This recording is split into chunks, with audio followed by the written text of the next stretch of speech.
शहर। मेरा जो केस था वो ऑनलाइन हैरेसमेंट का था और मैं इससे करीब 1.5 साल से मैं सफ़र कर रही हूँ। मतलब कोई मेरे पहचान वाला था जो मुझसे अननोन बन के मुझे परेशान कर रहा था। वो मुझे हर जगह से मुझे कॉल करता था, मैसेज करता था। उसने मेरा फ़ोन तक हैक कर लिया था, जिसकी वजह से उसके पास मेरे सारी डिटेल्स थी, मेरे सारे कॉन्टैक्ट्स थे, मेरी पूरी इन्फॉर्मेशन थी। मैंने अपना फ़ोन चेंज किया, सिम कार्ड चेंज किया, मैंने अपने खुद को हर जगह से मैंने हटा दिया, हर सोशल प्लेटफॉर्म से, यहाँ तक कि मैंने फ़ोन यूज़ करना भी मैंने बंद कर दिया। लेकिन वो रुका नहीं, उसने बहुत मुझे परेशान किया, मुझे कॉल्स किए, मैसेज किए, मुझे मेल्स किए, एमएमएस किए, मुझे इतनी गंदी गंदी फ़ोटोज़ और वीडियोज़ बना के भेजी है। मुझे ब्लैकमेल किया है कि वो मेरे वीडियोज़ बना के, मेरे एमएमएस बना के वायरल करेगा अगर मैंने उसकी बातें नहीं मानी तो। वो मुझसे हमेशा ब्लैकमेल करता था कि मुझे उससे बात करनी है, मुझे उससे मतलब उसकी गर्लफ्रेंड बनना है, उसको भाव करना है, उसको भाव देना है, सबको छोड़ के किसी से बात नहीं करनी है, बस उसी के साथ रहना है और उसको अपनी फ़ोटोज़, तस्वीरें भेजनी है। तो अपने बना के भेजता था, क्योंकि उसके पास जब उसने मेरा फ़ोन हैक किया तो उसके पास मेरा कोई फ़ोटो नहीं गया। जैसा उसको फ़ोटो चाहिए था मेरा, जैसे उसको वीडियोज़ चाहिए थे, उसको वो नहीं मिले। तो वो मुझे बोलता था कि मुझे जो चाहिए वो तुझसे मिला नहीं तो तू मुझे भेज, अगर तूने नहीं भेजा तो मैं खुद से बना के तेरे पूरे घर वालों को भेजूँगा। और उसने ये किया भी। जब मैंने उसके बाद क्या बताया, क्या हुआ? हाँ, उसके बाद जब मैंने अपना फ़ोन बंद किया, मैंने जब खुद को हर जगह से हटा दिया, तो उसने मेरी बहन को करना स्टार्ट किया। उसने मेरी बहन के नंबर पे वही सेम हरकतें की, उसको मैसेज किए, उसको कॉल्स किए, मैसेज किए, उसको इतना ज़्यादा उसको मेंटली डिप्रेस किया, इतना ज़्यादा मेंटली डिप्रेस उसने मुझे किया। और उसको मेरा फ़ोटो नहीं मिला था। वो दूसरी जो होती है, ब्लू फिल्म्स होती है, पॉर्न साइट्स होती है, उसने वहाँ से उसने वीडियोज़ उठा के, फ़ोटोज़ उठा के उसने मुझे फॉरवर्ड किया और मुझे ये धमकी देता था कि देख, ये जो भी है ना, लड़की का फेस हटा के मैं तेरा फेस लगाऊंगा। लेकिन उसके पास मेरी फ़ोटोज़ नहीं थी, क्योंकि मेरे फ़ोन में मेरी कुछ ज़्यादा फ़ोटोज़ थी नहीं, सिर्फ मेरे नंबर्स थे और मेरा दूसरा इंपॉर्टेंट इन्फॉर्मेशन थी। तो हमेशा उसी बात को लेके ब्लैकमेल करता था। उसने पूरे मेरे ख़ानदान वालों तक को उसने नहीं छोड़ा। उसने मेरे भाइयों को, मेरे जो चाचा है, मेरे जो भी घर में बड़े हैं, जो भी गुजरात में रिलेटिव्स है, उसने सबको गंदी फ़ोटोज़ भेजी, गंदी वीडियोज़ भेजी और कहा उनसे कि वो मैं हूँ। उसने हर जगह मुझे डिफेम किया, मुझे मेरा नाम इतना ख़राब किया कि मैं घर से बाहर नहीं निकल सकती थी। मेरे यहाँ तक कि मुझे अपना जॉब भी छोड़ना पड़ गया। मुझे अपने जॉब से भी मेरा कॉन्ट्रैक्ट टर्मिनेट कर दिया गया, क्योंकि उसने मेरी इतनी बदनामी की। मेरे कलीग्स को उसने इतना परेशान किया, उनसे इतनी गंदी गंदी हरकतें की, इतनी बातें की कि सब मुझसे तंग आ गए थे।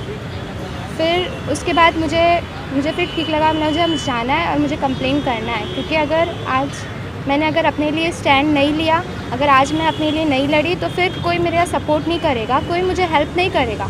तो मैं आई मुंब्रा पुलिस स्टेशन में, यहाँ पे मैं अपने पेरेंट्स के साथ आई और मैंने यहाँ पे कंप्लेन किया। मुझे नहीं पता था कि मुझे जस्टिस मिलेगा या नहीं मिलेगा, पर मेरा काम था खड़ा होना, मेरा काम था आके कंप्लेन करना, फर्स्ट स्टेप लेना।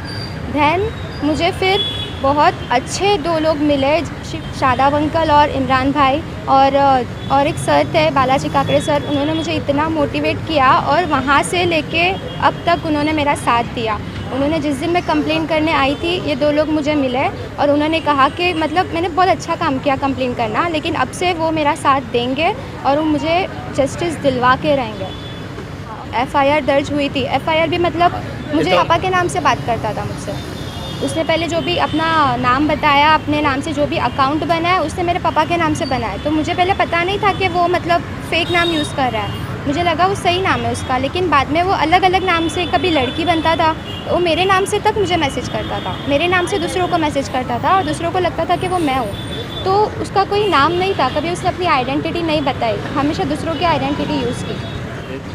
हाँ जी, ये जानकारी बिल्कुल सही है। मुझे यहाँ पे जो मुंब्रा के जो क्राइम ब्रांच से जो इंस्पेक्टर है, सीनियर इंस्पेक्टर शिवाले सर, जब यहाँ पे मेरी एफआईआर दर्ज हुई तो मेरा केस उन्होंने अपने हाथ में लिया और उन्होंने मुझे प्रॉमिस किया था कि भले ही जो भी हो, हम लोग तेरा साथ देंगे और इसको तुझे जस्टिस दिला के रहेंगे, वो कहीं भी हो उसको पकड़ के लाएंगे।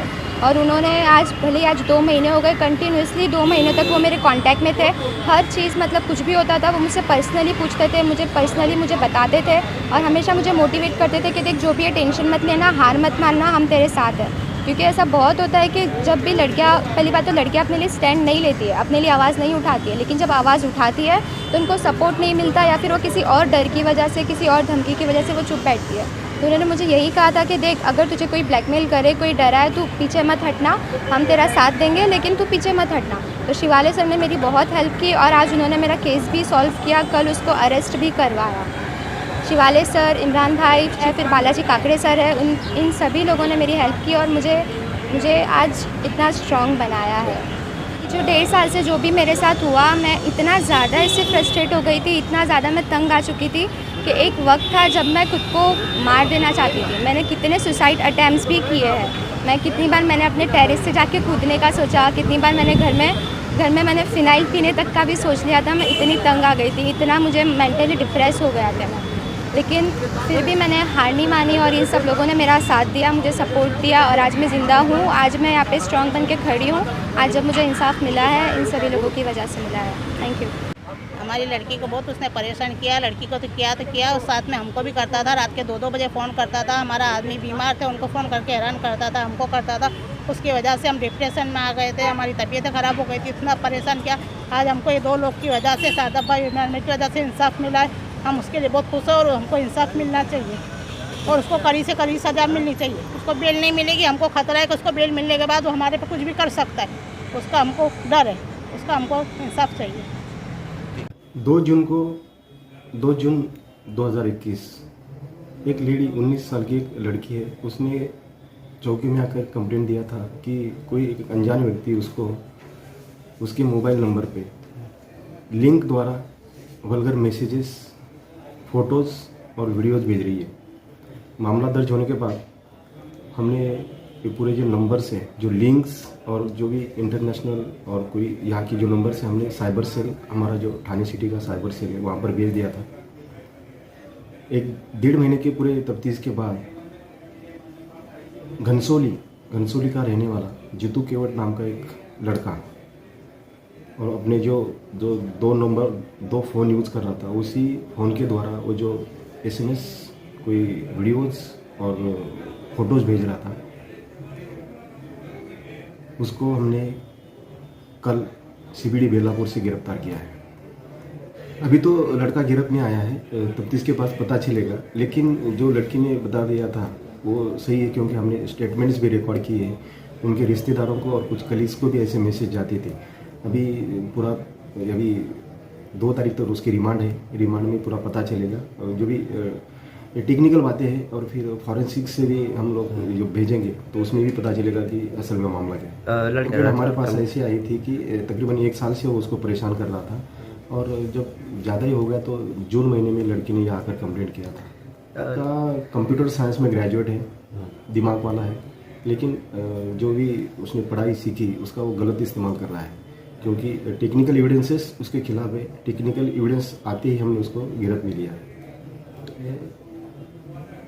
354 जो है उसमें के A, 354D और IT एक्ट के सेक्शंस लगे उसके ऊपर, 67 और 67A। ओके।